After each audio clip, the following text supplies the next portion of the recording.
Hello friends, good morning. मैं हूं MJ. Friends, next week से मेरे यहाँ बारिश होने की पॉसिबिलिटी बढ़ जाती है। बारिश अगर नहीं भी हुई नेक्स्ट वीक से मेरे यहाँ टेम्परेचर डाउन होना शुरू हो जाएगा। यानी कि जो टेम्परेचर बनेगा वो अराउंड 35 के अराउंड बनेगा। 35, 33, 34 उसके आसपास टेम्परेचर रहेगा। तो ये टेम्परेचर के दरमियान मैं अपने रोज़ेज़ की ट्रीटमेंट क्या करूँगा। मुझे अपने रोज़ेज़ पे फ्लावरिंग्स लेने हैं ये बारिश की सीज़न में। तो फर्टिलाइज़र एग्जैक्टली मैं कब से शुरू करूँगा और मैं फर्टिलाइज़र बंद भी कब से करूँगा। कौन कौन सी चीज़ों का ध्यान देना है जिसकी वजह से बारिश में मेरे पौधे ख़राब ना हो। अभी तक हम टोटली समर सीज़न के हिसाब से काम कर रहे थे कि समर सीज़न में हमारे पौधे ख़राब ना हो, लेकिन अब मैं बताऊंगा कि हमारे पौधे बारिश की सीज़न में ख़राब ना हो उसके लिए क्या करना है। क्योंकि अभी से अगर हम काम करना शुरू करेंगे तो बाद में आगे चल के आपके प्लांट को दिक्कत नहीं होगी। तो चलिए शुरू करते हैं आज की वीडियो। तो माइंड में सबसे पहली चीज़ ये आएगी कि बारिश की सीज़न में होगा फंगस। तो हमें सबसे पहले फंगस के लिए काम करना ज़रूरी है। देखिए, पत्तों के ऊपर फंगस लगेगा वो तो हम फंगीसाइड स्प्रे करके उसको कंट्रोल कर सकते हैं, लेकिन अगर रूट्स के अंदर फंगस लग जाता है तो वो टैकल करना थोड़ा सा मुश्किल हो जाता है। क्योंकि रूट्स के अंदर एक बार फंगस लग जाएगा तो बाद में आपका प्लांट सीधा जाएगा डाईबैक की तरफ। तो ये जो चीज़ है, ये चीज़ को हमें मैनेज करना बहुत ज़्यादा ज़रूरी है और उसके लिए अभी से ही काम करना शुरू कर लीजिए। अभी से ही अगर आप काम करना शुरू कर लेंगे तो बाद में आगे चल के आपको केमिकल फंगीसाइड रूट्स में ज़्यादा देने की ज़रूरत नहीं पड़ेगी। कई कबार कुछ इमरजेंसी सिचुएशन में ही आपको केमिकल फंगीसाइड यूज़ करना होगा, अदरवाइज़ आपके प्लांट ऑर्गेनिक फंगीसाइड से ही काम चला लेंगे और बहुत अच्छा रिजल्ट आपको मिलेगा।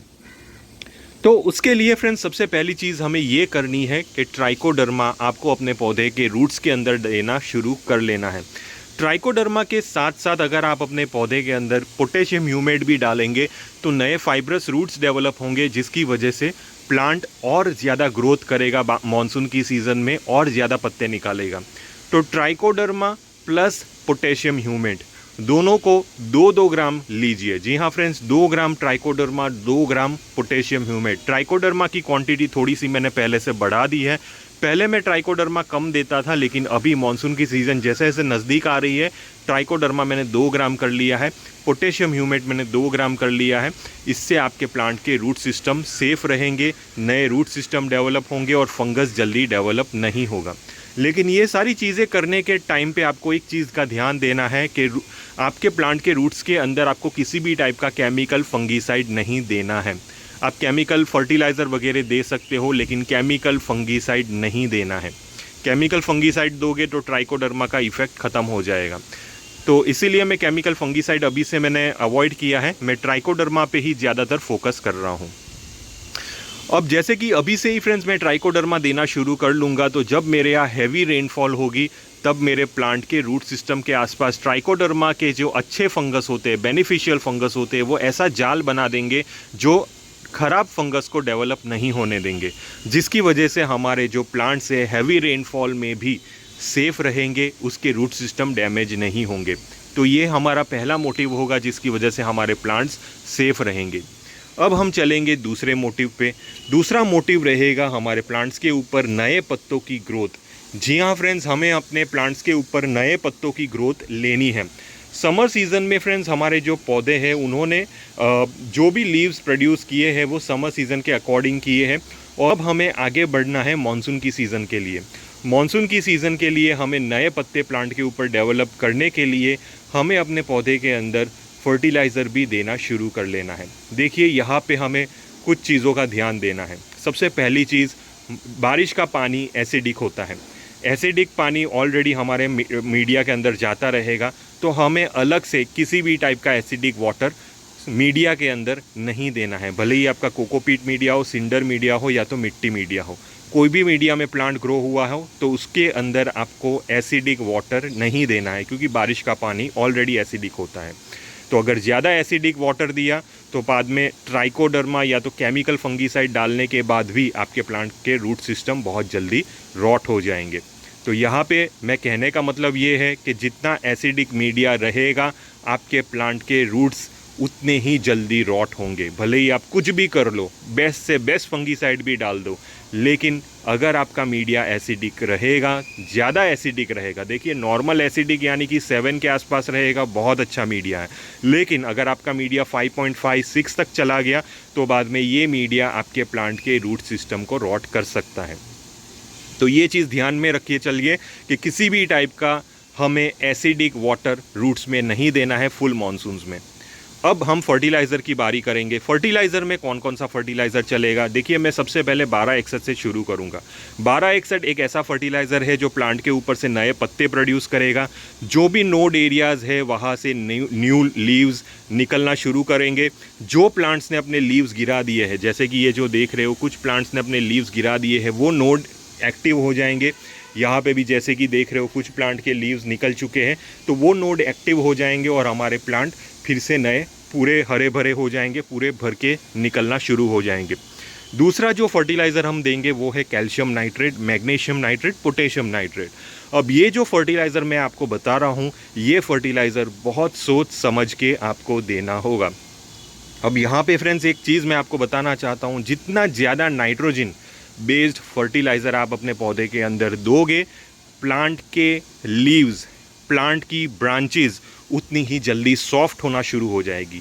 जितनी जल्दी ये प्लांट की ब्रांचेस और लीव्स सॉफ्ट होना शुरू हो जाएगी, वो उतने ही डाईबैक की तरफ जाएंगे। यानी कि प्लांट के ऊपर कहीं पे भी डाईबैक लग सकता है, ऐसा ज़रूरी नहीं है कोई एक पर्टिकुलर एरिया में नीचे से डाईबैक लगा, बीच में से भी डाईबैक हो सकता है। यानी कि ये सेंटर पोर्शन डाईबैक हो गया, ऊपर वाला ठीक है, बाद में जो सेंटर पोर्शन डाईबैक हुआ वो बाद में ऊपर की ब्रांच को ख़त्म कर लेगा। मे भी अगर नीचे की साइड डाईबैक हुआ तो प्लांट पूरा ख़त्म हो सकता है। तो ये चीज़ तब होगी जब आप अपने प्लांट को हद से ज़्यादा नाइट्रोजन दोगे। अब यहाँ पे दूसरी एक चीज़ मैं आपको समझाना चाहता हूँ, बारिश की सीज़न में प्लांट को नेचुरली नाइट्रोजन मिलता है, अबेंडेंस क्वांटिटी में नाइट्रोजन मिलता है। और नाइट्रोजन अगर प्लांट को हद से ज़्यादा मिलना शुरू हो चुका है या तो उसने ज़्यादा स्टोरेज करना शुरू हो चुका है, तो बाद में प्लांट के अंदर दो पॉसिबिलिटी होगी। प्लांट के अंदर पेस्ट अटैक होगा, जैसे कि वाइट फ्लाइज होंगे, या तो माइट्स होंगे, या तो थ्रिप्स होंगे, या तो एफिड्स होंगे, कोई भी बीमारी होगी। और दूसरी पॉसिबिलिटी ये होगी कि प्लांट के ऊपर फंगल अटैक बहुत जल्दी लगेगा। प्लांट के रूट सिस्टम, प्लांट की ब्रांचेस, लीव्स वगैरह, उसके ऊपर फंगल अटैक बहुत जल्दी लगना शुरू हो जाएगा, क्योंकि प्लांट एकदम नरम हो चुका है, सॉफ्ट हो चुका है। और ये सॉफ्ट टारगेट रहेगा पेस्ट के लिए, जो आसानी से अपने ये प्लांट के अंदर से न्यूट्रिएंट्स सक करना शुरू कर लेंगे। और जैसे जैसे न्यूट्रिएंट्स सक करेंगे ये पेस्ट, तो वहाँ पे डाईबैक क्रिएट हो जाएगा। तो ये चीज़ ध्यान रखिए कि नाइट्रोजन कितना देना है। तो मैं अभी जो फर्टिलाइज़र आपको बता रहा हूँ वो किस हिसाब से देना है, कितनी क्वांटिटी में देना है, कब देना है और कब उसको बंद करना है, ये चीज़ मैं आपको बताऊँगा। तो प्लीज़ वीडियो पूरी देखिए। मे भी थोड़ी सी वीडियो लंबी होगी तो आप मुझे माफ़ कर दीजिए, लेकिन ये वीडियो आपके लिए मॉनसून्स में बहुत काम आएगी। तो जैसे कि अभी मैंने बताया फ्रेंड्स, 1261 एक ऐसा फर्टिलाइज़र है जो मैं अप्लाई करूंगा। दूसरा calcium nitrate, magnesium nitrate, potassium nitrate, ये तीन फर्टिलाइज़र बेसिकली हमारे प्लांट के अंदर से नए फुटाव लाने में हेल्प करेंगे। अभी जैसे कि हमारे प्लांट देख रहे हो, जो पुराने लीव्स लगे, ये पुराने लीव्स बारिश की सीज़न में सारे गिरेंगे, एक के बाद एक गिरेंगे। आपको टेंशन हो जाएगी कि इतने सारे लीव्स क्यों गिर रहे हैं। जैसे ही बारिश शुरू होगी बहुत सारे येलो लीव्स होंगे और उसके साथ प्लांट नए लीव्स प्रोड्यूस करना शुरू कर लेगा। तो ये प्लांट की एक नॉर्मल एक्टिविटी होती है। जैसे ही सीज़न चेंज होगी प्लांट अपने आप ही नए पत्ते डेवलप करेगा। तो नोड एरियाज़ डेवलप करना ज़रूरी है। तो नोड एरियाज़ डेवलप करने के लिए हमें calcium nitrate, magnesium nitrate, potassium nitrate, ये फर्टिलाइज़र का अप्लाई करना है। ये फर्टिलाइज़र सिर्फ नोड एरियाज़ डेवलप नहीं करेंगे, ये फर्टिलाइज़र आपके प्लांट के अंदर से बेजल्स भी निकालने में हेल्प करेंगे और साथ में ये फर्टिलाइज़र आपके प्लांट की ब्रांचेस को मोटा करने में हेल्प करेंगे। ये जो पीरियड रहता है, ये पीरियड ये सारी चीज़ों के लिए सबसे बेस्ट पीरियड रहेगा। और ये पीरियड के दौरान आप ये फर्टिलाइज़र का अगर आप सही ढंग से यूज़ करोगे तो आपके प्लांट के ऊपर आपको ज़बरदस्त रिजल्ट देखने को मिलेगा। तो एट प्रेजेंट मैं यही फर्टिलाइज़र यूज़ करूँगा। बायोवीटा हर बार मुझे बोलने की ज़रूरत नहीं है, ये 12 महीने स्प्रे करने वाली चीज़ है। बायोवीटा का स्प्रे मैं ज़रूर करूँगा क्योंकि उससे भी प्लांट के ऊपर प्लांट ग्रोथ अच्छी होगी। तो बायोवीटा का स्प्रे करिए, 1 ml लीजिए, 1 लीटर पानी में मिक्स करके स्प्रे कर लीजिए। अब क्वांटिटी की बारी आएगी। 1261 कितना देना है और ये जो 3 फर्टिलाइज़र कैल्शियम मैग्नीशियम पोटेशियम ये कितना देना है। देखिए 1261 मैं दूंगा 1 ग्राम 1 लीटर पानी में मिक्स करके एक प्लांट के हिसाब से, बस सिर्फ 1 ग्राम। दूसरा जो फर्टिलाइज़र होगा वो है calcium nitrate, magnesium nitrate, potassium nitrate. ये तीन को आधा आधा आधा ग्राम लेना है, यानी कि हाफ ग्राम कैल्शियम, हाफ ग्राम मैग्नीशियम, हाफ ग्राम पोटेशियम। ये हिसाब से हम ये फर्टिलाइज़र की क्वांटिटी सिलेक्ट करेंगे। अब दोनों को साथ में देना है। देखिए साथ में हमें कैल्शियम नाइट्रेट, मैग्नीशियम नाइट्रेट और पोटेशियम नाइट्रेट को देना है। 1261 को आप अलग से दीजिए। 1261 अगर आप मंडे को दे रहे हो तो ये जो 3 फर्टिलाइज़र है ये फर्टिलाइज़र आपको साथ में मिक्स करके थर्सडे या तो फ्राइडे के दिन देना है, यानी कि 3-4 दिन का गैप छोड़ दीजिए। उसके बाद आप अपने प्लांट को दीजिए। अब यहाँ पे कहाँ पे देना है, हमें रूट सिस्टम में देना है या तो हमें स्प्रे करना है, ये बहुत बड़ी इम्पॉर्टेंट चीज़ है जो आपको ध्यान रखनी है। अगर आपके यहाँ बारिश अभी तक शुरू नहीं हुई है, यानी कि आपके प्लांट के मीडिया के अंदर बारिश का पानी नहीं गया है और अच्छी क्वांटिटी में नहीं गया है, तो बाद में ये फर्टिलाइज़र आप रूट्स के अंदर ही दीजिए, यानी कि मीडिया के अंदर ही दीजिए। लेकिन अगर आपके यहाँ बारिश शुरू हो चुकी है, फुल फ्लेज बारिश शुरू हो चुकी है, मीडिया के अंदर बारिश का पानी बहुत ज़्यादा चला गया है, तो बाद में ऐसी कंडीशन में आप अपने प्लांट के ऊपर ये फर्टिलाइज़र का स्प्रे कर सकते हो। जी हाँ, ये फर्टिलाइज़र का स्प्रे कर सकते हो। अब स्प्रे करने के टाइम क्या हमें कुछ ऐड करना है, स्टिकर वगैरह? देखिए मैं इसमें सजेस्ट नहीं करूंगा, क्योंकि स्टिकर वगैरह ऐड करने से भी प्लांट को नुकसान हो सकता है, क्योंकि बारिश में कुछ भरोसा नहीं है। आज आपके यहाँ बारिश हो गई, बाद में एकदम दोपहर के टाइम हैवी सनलाइट आ गई, तो ऐसे में आपके प्लांट के ऊपर जो स्टिकर और जो फर्टिलाइज़र चिपक के रहेंगे वो आपके प्लांट के लीव्स को ख़राब कर सकते हैं। तो इट्स बेटर कि आप अपने प्लांट के ऊपर बिना स्टिकर के ही ये फर्टिलाइज़र का स्प्रे करिए। लेकिन अगर कोई इंसेक्टिसाइड का स्प्रे करना है तो वो स्टिकर में यूज़ करिए, वो मैं आपको आगे बताऊंगा। अब जैसे कि ये फर्टिलाइज़र का स्प्रे आप बारिश में कर सकते हो, लेकिन आपका सवाल ये रहेगा कि सर अगर हमने अभी स्प्रे किया और बारिश तुरंत गिर गई। देखिए ये आपको डिसाइड करना होगा, ठीक से ध्यान से समझ के आपको देखना होगा कि बारिश क्या अभी आधे घंटे में, पौने घंटे में हो सकती है, आपके यहाँ क्लाइमेट कैसा है, वो चीज़ को देख के आपको ध्यान से स्प्रे करना होगा। क्योंकि अगर आप एक बार ये स्प्रे करते हो तो कम से कम 10 से 15 मिनट तक बारिश नहीं होनी चाहिए। अगर 10 से 15 मिनट में बारिश नहीं होती है तो ये जो फर्टिलाइज़र का जो न्यूट्रिएंट है वो प्लांट अपने अंदर बहुत जल्दी एब्जॉर्ब कर लेगा। लेकिन अगर आपके यहाँ बारिश तुरंत हो चुकी है, 5 मिनट या तो 10 मिनट के अंदर बारिश हो चुकी है, तो आप ये बोलोगे कि सर क्या हम फिर से ये फर्टिलाइज़र का स्प्रे करना है? देखिए नहीं करना है, बिल्कुल मत करिए, क्योंकि अगर आप फिर से स्प्रे करोगे तो मे बी ओवरडोज का इश्यू आएगा। जी हाँ, क्योंकि अगर बारिश गिरती भी है 5-10 मिनट में तो पॉसिबिलिटी है कि कुछ फर्टिलाइज़र धुल गए हैं, कुछ फर्टिलाइज़र प्लांट ने एब्जॉर्ब कर लिए हैं, तो ये पॉसिबिलिटी रहती है। तो अगर आप फिर से बाद में फर्टिलाइज़र का स्प्रे करोगे तो बाद में पॉसिबिलिटी ये रहेगी कि प्लांट को ऐसे ओवरडोज भी मिल सकता है। तो ये सारी चीज़ों का ध्यान रखना है, हमें बिल्कुल भी जल्दबाजी नहीं करनी है फर्टिलाइज़र देने में। अब ये फर्टिलाइज़र बंद कब करना है? जब आपके प्लांट अच्छे खासे फ्लावरिंग्स पे आ चुके हैं, जब आपको लगता है कि आपके प्लांट के ऊपर नई ब्रांचेस डेवलप हो चुकी है, आपके प्लांट के ऊपर नए पत्ते डेवलप हो चुके हैं, तब से ये फर्टिलाइज़र बंद कर लीजिए। जी हाँ, आप बिल्कुल सही सुन रहे हो, तब से ये फर्टिलाइज़र बंद कर लीजिए, क्योंकि बारिश की सीज़न में रेगुलर भी फर्टिलाइज़र देना ठीक नहीं रहेगा। क्योंकि अगर आप मीडिया में भी फर्टिलाइज़र देते हो और प्लांट को भी इतना फर्टिलाइज़र स्प्रे के थ्रू प्रोवाइड करते हो, तो ऐसे में प्लांट के पास सनलाइट तो इतनी मिलती नहीं है जिसकी वजह से वो फर्टिलाइज़र का मैक्सिमम यूटिलाइजेशन कर सके। हमारा काम है सिर्फ फर्टिलाइज़र को तब तक यूज़ करना जब तक हमारा मोटिव प्रूव हो जाए, यानी कि हमें प्लांट के ऊपर से नए पत्ते निकल जाए, नई ब्रांचेस निकल जाए और नए बेसल शूट्स निकल जाए। अगर ये मोटिव आपका फुलफिल हो चुका है तो बाद में उसके बाद फर्टिलाइज़र बंद कर लीजिए, क्योंकि अगर उससे ज़्यादा फर्टिलाइज़र अगर आपने दिया तो प्लांट वो फर्टिलाइज़र स्टोर करेगा। स्टोर करने से प्लांट के ऊपर पेस्ट अटैक होंगे। आप जितना भी इंसेक्टिसाइड स्प्रे कर लो वो पेस्ट इजीली नहीं जाएंगे और फाइनली जितनी भी आपकी मेहनत है वो सारी मेहनत पानी में चली जाएगी, यानी कि पेस्ट आपके प्लांट के पत्ते को ख़राब करके ही छोड़ेंगे। या इधर फंगस लग सकता है, या तो माइट्स लग सकता है, या तो आपके प्लांट के ऊपर वाइट फ्लाइज लग सकते हैं, कुछ भी लग सकता है। तो वो सारी चीज़ें आपके प्लांट को ख़राब कर सकती हैं।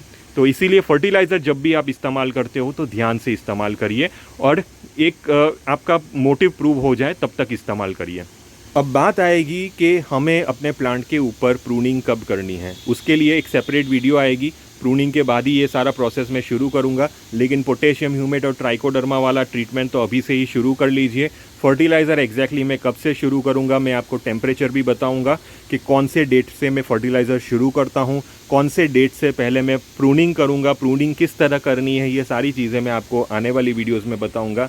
लेकिन मानसून की सीज़न की तैयारी अगर आपको करनी है तो ये वीडियो आपके लिए सबसे बेस्ट वीडियो होगी। अब बात आएगी इंसेक्टिसाइड की। देखिए, इंसेक्टिसाइड में सबसे बेस्ट इंसेक्टिसाइड मैं आपको सजेस्ट करूंगा वो है रोगौर इंसेक्टिसाइड। रोगौर इंसेक्टिसाइड या तो आप कॉन्फीडर यूज़ कर सकते हो, दोनों में से एक इंसेक्टिसाइड आप यूज़ करिए। 1 ml लीजिए, 1 लीटर पानी में मिक्स करिए और आप अपने ये इंसेक्टिसाइड में स्टिकर मिक्स कर सकते हो। स्टिकर अगर आपको मिक्स करना है तो बाद में अगर आप 10 लीटर जितना पानी लेते हो तो 10 लीटर पानी में आप 5 ml जितना स्टिकर को मिक्स कर सकते हो। 5 ml या तो 3 ml 4 ml इनफ रहेगा, इससे ज़्यादा स्टिकर का यूज़ करने की ज़रूरत नहीं है। और ये जो इंसेक्टिसाइड आप स्प्रे करते हो ये स्पेशली रात के वक्त ही करिए, क्योंकि जो स्टिकर आप यूज़ करते हो वो और उसका स्प्रे अगर आप करते हो दिन के टाइम, अगर सूरज निकल गया, ज़्यादा गर्मी हो गई तो बाद में आपके प्लांट को ये इंसेक्टिसाइड नुकसान कर सकते हैं। इसीलिए रात के वक्त अगर आप ये इंसेक्टिसाइड स्प्रे करोगे और अगर बारिश भी हो जाती है तो स्टिकर की वजह से वो इफ़ेक्ट इसका कम नहीं होगा और पेस्ट अराउंड 12 घंटे के अंदर आपके प्लांट के अंदर से बहुत हद तक कम हो सकते हैं। और बाद में जैसे ही बारिश होगी तो बारिश की वजह से धीरे धीरे स्टिकर का भी असर कम हो जाएगा और आपके प्लांट को दूसरे दिन सुबह कुछ भी ज़्यादा दिक्कत नहीं होगी। अगर बारिश नहीं भी हुई तो आप बाद में आप हल्का सा शावरिंग कर लीजिए इंसेक्टिसाइड स्प्रे करने के बाद, यानी कि 12 घंटे या तो 14 घंटे के बाद हल्की सी शावरिंग कर लीजिए प्लांट के लिए, उसके ऊपर से स्टिकर थोड़ा हटा दीजिए और बाद में फिर से आप हफ्ते में एक बार, यानी कि 1 हफ्ते के बाद आप फिर से इंसेक्टिसाइड का स्प्रे कर सकते हो। सेम चीज़ आप फंगीसाइड में भी कर सकते हो। तो फंगीसाइड इंसेक्टिसाइड स्प्रे जरूर करिएगा मानसून की सीज़न में। वो तो मैं आपको आगे बताऊंगा कि कौन सा फंगीसाइड बेस्ट रहेगा, कौन सा इंसेक्टिसाइड बेस्ट रहेगा, लेकिन ये एक थोड़ा सा बेसिक आपको बता दिया ताकि आपको कन्फ्यूजन ना हो। अगर आपको किसी भी टाइप का कन्फ्यूजन हुआ ये टॉपिक से रिलेटेड तो आप प्लीज़ मुझे टेलीग्राम ग्रुप में कांटेक्ट कर सकते हो। टिल देन के लिए थैंक यू फ्रेंड्स और हैप्पी गार्डनिंग।